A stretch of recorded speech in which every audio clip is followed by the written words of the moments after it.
अस्सलाम वालेकुम दोस्तों, चीनी के हवाले से ताज़ा तरीन रेट अपडेट आप सबके साथ शेयर करने वाला हूं। वैसे तो दोस्तों चीनी की कीमतों में दिन ब दिन इजाफे देखने को मिल रहे हैं। ज़्यादातर इजाफा जो है अब लोकल मार्केट में चीनी की कीमतों को देखने को मिल रहा है।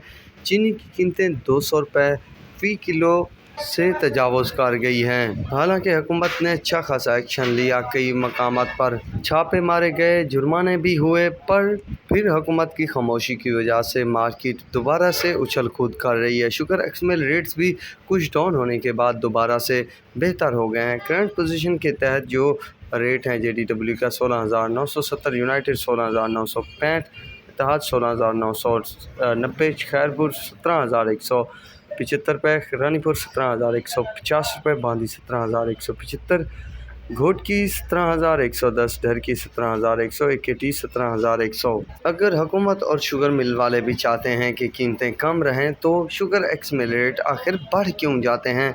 शुगर एक्समिल रेट्स जैसे ही बढ़ते हैं तो फिर मार्केट में चीनी की कीमतें कम होती होती फिर बढ़ना शुरू हो जाती हैं। मतलब दाल में कुछ काला है। तो फिल वक्त के लिए दोस्तों ये है अपडेट, तो अब तक के लिए इतना ही काफ़ी है। अल्लाह हाफिज़।